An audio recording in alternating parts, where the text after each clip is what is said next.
Halo, selamat siang. Perkenalkan, nama saya Ranti Listra dengan NIM 201041724, kelas A4, jurusan Manajemen, Fakultas Ekonomi dan Bisnis. Baik, di sini saya akan menjelaskan secara singkat mengenai jawaban saya dari soal-soal yang ada untuk memenuhi mata kuliah Studi Kelayakan Bisnis dengan dosen pengampu Ibu Rikola Dewi Rawa, SENM. Baik, di sini saya akan bacakan soal pertama, yaitu dalam menjalankan kegiatan usaha atau bisnis, sebaiknya seseorang mengawalinya dengan melakukan atau membuat studi kelayakan bisnis terlebih dahulu. Mengapa demikian? Berikan penjelasan saudara secara singkat.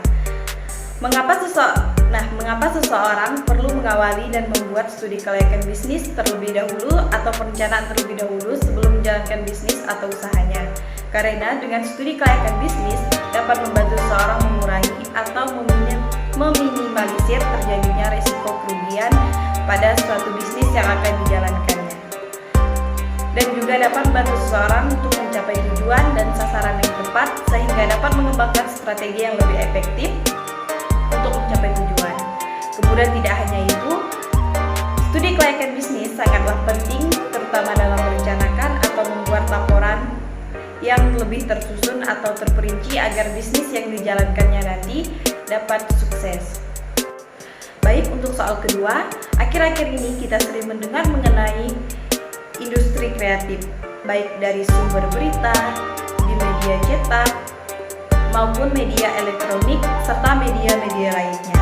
Untuk poin pertama, coba saudara berikan penjelasan disertai dengan ilustrasi contoh mengenai apa yang dimaksud dengan industri kreatif. Untuk poin yang kedua, menurut hemat saudara, apa yang harus dilakukan manakala seseorang mau terjun ke dalam dunia usaha atau bisnis? Untuk jawaban poin pertama, industri kreatif adalah industri yang menghasilkan karya seni dengan nilai jual yang tinggi, di mana industri kreatif ini mengembangkan ide-ide yang memiliki nilai. Contohnya, ada seni pertunjukan, di mana dalam seni ini terdapat teater, seni tari, pertunjukan musik, dan sirkus. Dalam seni ini dituangkan segala bentuk ide-ide kreatif dan inovatif, serta dapat menyampaikan emosi kepada penonton melalui gerakan.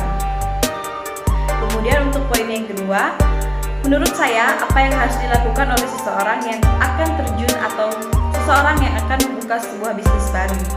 Yang pertama yang harus dilakukannya adalah membuat rencana terstruktur tentang bisnisnya, menentukan bisnis yang akan dijalankannya, kemudian menentukan target pasarnya siapa, kemudian mencari produk apa saja yang sedang dibutuhkan pada masa sekarang, sehingga nantinya dapat memberikan keuntungan serta bisnis yang dikembangkan dapat berjalan dengan sukses.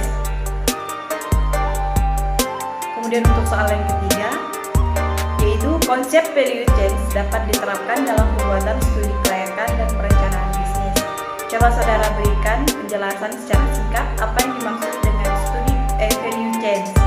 Kemudian berikan contoh dalam bentuk ilustrasi gambar mengenai konsep value chain dimaksud manakala diimplementasikan ke dalam kerangka bisnis atau usaha dalam skala UKM atau UMKM.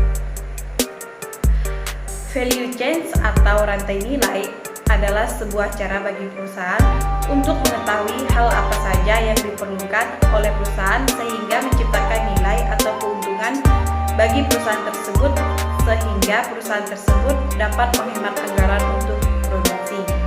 Kemudian yang kedua, contoh ilustrasi konsep value chain dalam skala UKM atau UMKM adalah misalnya saya akan buka bisnis tas daur ulang.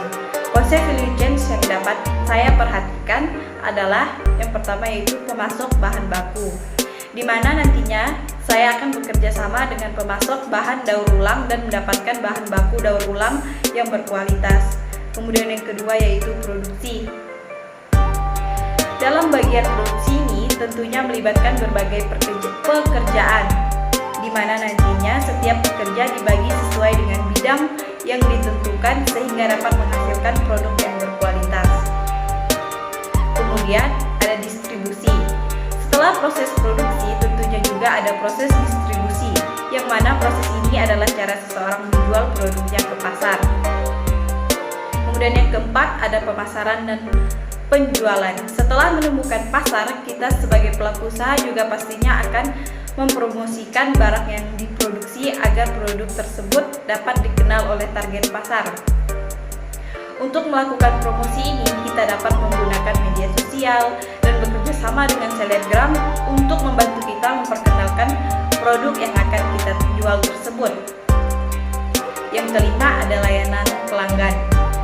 Setelah produk terjual, tentunya memberikan layanan yang baik kepada pelanggan sangat penting, karena hal ini dapat memperkuat pengaruh pembelian produk kita. Misalnya kita merespon secara cepat atas keluhan dan pertanyaan dari pelanggan.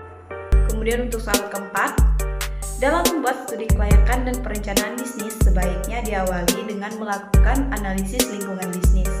Menurut pendapat saudara, mengapa hal ini perlu dilakukan? Coba saudara sebutkan dan penjelasan secara singkat beberapa alat analisis yang bisa digunakan untuk melakukan analisis lingkungan bisnis. Menurut pendapat saya, mengapa dalam membuat studi kelayakan dan perencanaan bisnis perlu diawali dengan melakukan analisa lingkungan bisnis? Karena dengan melakukan analisa lingkungan bisnis, sebuah perusahaan dapat memperkirakan dampak tentang perubahan lingkungan bisnis yang akan terjadi di masa yang akan datang bagi sebuah perusahaan tersebut. Kemudian, alat yang digunakan untuk melakukan analisis lingkungan bisnis yang pertama adalah analisis SWOT, di mana analisis ini digunakan oleh perusahaan untuk mengevaluasi atau mencari tahu kekuatan, kelemahan, peluang, dan ancaman pada suatu perusahaan, sehingga suatu perusahaan dapat membuat atau merencanakan suatu strategi.